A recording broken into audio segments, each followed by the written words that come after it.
Welcome back to Represent NYC on the Manhattan Neighborhood Network. I'm Victoria Bert. We're going to talk now to somebody from the SBA, Beth Goldberg, who is going to be able to talk us through the PPP loans and what that means for the small businesses in New York.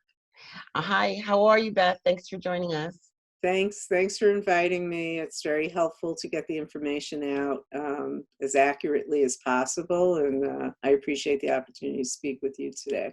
Oh, absolutely. So just first and foremost, the SBA, you've become a very important organization to many businesses in New York. Tell me the role. So the SBA was established in the 1950s, actually under President Eisenhower, so that small businesses would have the opportunity to compete on large government contracts. And as part of that, they rolled out a lending component. About 20 years ago, give or take, instead of doing direct lending, we became partners with the lending community, the banks, credit unions, and not-for-profit lenders. And on a typical year nationwide, we do 66,000 loans a year. But last week, with the onset of the first allocation from Congress of PPP, we actually with our lending partners, approved 1.7 million loans for just under $350 billion. We did more lending, approval of lending last year, in the last 2 weeks than we did in the last 14 years. In less than 14 days, what we did in the last 14 years.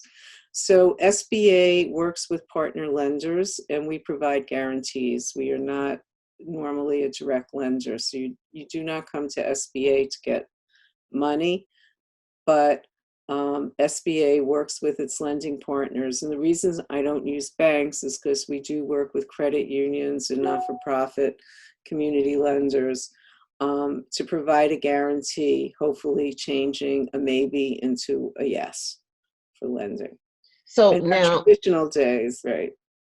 So now, when this loan program first kicked into gear after the CARES Act, there very quickly it ran out of money, and there was some pushback because very large companies like Shake Shack and the LA Lakers got substantial funds that they eventually returned. And I read that there's new sort of like things put in place, correct, to sort of like watch that a little more carefully. Right. Can you tell me a little Companies bit have about that? the large companies have to certify that they really need the money. They've been looking at the NACE codes to make that more applicable to small businesses. And I think one of the biggest things that they did in this last round of funding is $60 billion are reserved for community lenders and smaller CDFIs, mission-driven lenders. Those lending institutions weren't necessarily in pipeline one, where we hear people have either been closed out or they're not accepting new applications. So there may be greater opportunity for people to go to those type of institutions and get a loan because they don't have the backlog that the lenders that participated in the first round have. Right, like, because I think I read that the threshold was 500 employees, and here in New York, a small business is considered 100 employees or less, and so there's just such a large gap. And I know, what are you seeing? How are you seeing that New York is affected? Because your district is New York. How are you seeing New York? Not, as the nation is suffering during the pandemic, we here are in the epicenter. The district that I lead is the largest one in the nation out of 68 district offices. And we service 14 million members of the public and 1.6 million small businesses.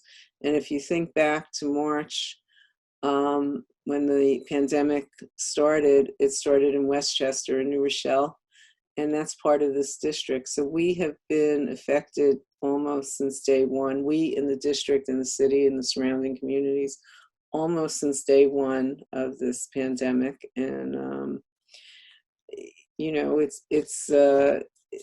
it's affected everything that makes New York work, right? The businesses, the supply chains, the transportation systems, commuter rails and the subways. the hospitals, everybody has an important role in making New York City work. And it seems that, almost every system has been affected. And the small, we have approximately, just in the 5 boroughs, 600,000 small businesses.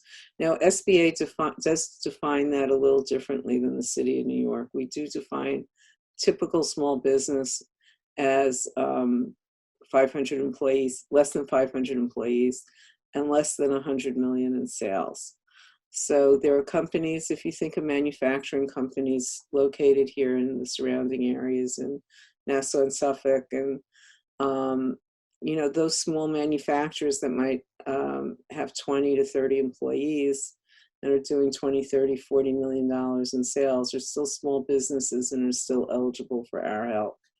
So let's define PPP. I know people are hearing it and they might not know exactly what that means. It's Paycheck Protection Program, correct? Correct. How does that work? So unlike traditional lending that maybe businesses are just seeking working capital loans to buy inventory, machinery, equipment, computers, update computer systems, and maybe add a few employees. This program is focused just on maintaining employees in the business. The idea that I believe Congress was hoping to achieve was to keep your team together so that when we could open up and start returning to normal, that our businesses would be intact and our staffs and, be ready to operate and open fairly quickly, as opposed to having to recruit for new employees. So 75% of the money in the loan has to go to maintaining your employees. That means either an employee that worked with you in the past, or if they have, definitely left your business at this point, or an employee, an equivalent of whatever that job was. If you had 10 employees and you applied for the Paycheck Protection Program for 10 employees, you have to have 10 employees back on the payroll relatively quickly after you close your loan. And then that runs for a period of 8 weeks. And I think it was in the intention of Congress that, we would sort of be out of the woods around June 30th when this program ended. How long does this process usually take? So the banks are doing the review, and the bank's lenders are using their own money, Right. capital reserves, to make these loans. And then they hit the system, E-Tran and SBA, which gives an authorization number. That authorization is for the 100% guarantee. So the lender wants to dot their I's and cross their T's to ensure that SBA will be backing that loan with the 100% guarantee provided for in the CARES Act. Once they have that number, the bank is supposed to prepare its loan documents, and the borrower, the small business, from the time they receive their notification that they got their loan, has 10 days to choose to accept the loan or not. If they don't choose it in 10 days, the money will then be recirculated into other loans. I read yesterday that there were some logjam with the website. Is that been sort of worked out, or is that just natural to the amount of people that need these kinds of loans? So what happened was, we've all heard the stories of the big companies getting the loans and the banks putting in preferential larger loans. The SBA has put in a system now that is not allowing its system to be flooded with loans. There's no one lender that can now lend more than 10% of all the money allocated. And so there's a monitoring going on, and the SBA is carefully seeing where the loans are coming in from. They're not allowing what we call batching, that, and this is beyond my technology expertise, but some bot is batching thousands of loans at a time into our system, and that is not being allowed anymore. So yes, people are perceiving it as slow, and that there's a problem. But if they were, and again, I'm just making this example up, if they could send 10,000 loans in a minute, they're now only allowed to send in hundreds of loans an hour. It's a deliberate move to make more funds available to more people. Are there requirements that a business owner should know before applying to assure them that they get approval? Right. So let's talk about, sole proprietors and very small businesses, because larger businesses tend to have, accounting statements and whatever. So one is, even if you haven't filed your 2019 taxes, you need to prepare certain schedules in those taxes as if you were filing them. So a sole proprietor needs to file a Schedule C, which is part of the broader tax return, which basically goes through income and losses in their business. And there's a box there, 31, which is the net profit. And that is the income generally that is derived to the sole proprietor. And that's what the banks are going to be looking at. In a small business that uses the K1, the limited liability company, as a legal entity to protect themselves and their business, but really is operating as a small business, they have to look at box 1 and 14 and whatever schedule they then report that on. And they need those documents as small businesses. If you're a corporation, a C corporation, then they're just using their corporate tax returns. They need to have payroll records if they have more than themselves, like on a Schedule C, if they have 1 or 2 employees. And the records from organizations like ADP, Pay.com, Paychecks, whatever, are fine. If your bank runs your payroll, that's fine. And they need to have a form. Usually everyone requires a form of government ID. Now, SBA has a sample application on its website. But again, remember, every bank is doing their own loan with their own assets.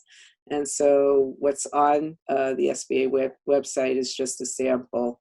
They have to certify that, they haven't committed any crimes, they're not in default of child support. And an important box is that the jobs must be in the United States. So if they're a foreign-owned company operating in the United States or vice versa, it's only the jobs that are in the U.S. So if you have 5 jobs overseas and 5 jobs here because you export, it's the 5 jobs that are U.S. based. So tell me, before I let you go, where do people go to get this help? Okay, so there's a number of free resources that people should avail themselves of. Their Uncle Sam is paying for them, so they shouldn't think that, they're not real. We have small business development centers located at college campuses. Everybody's working remotely now, so they can go online and book an appointment with a business advisor. Also, SCORE New York City, SCORE, it's New York City spelled out .score.org, is an affiliate of the SBA as well. And there are 40 counselors that have been set up to help you triage these applications. And again, you can go online and request a video conference like you and I are doing today, or a telephone conference, and they will help you. And the last is we have women business centers, and there are 5 of them in the city. If some women feel more comfortable just dealing on that level. I really, again, appreciate you coming here today and talking with me, and I hope you stay safe. You too.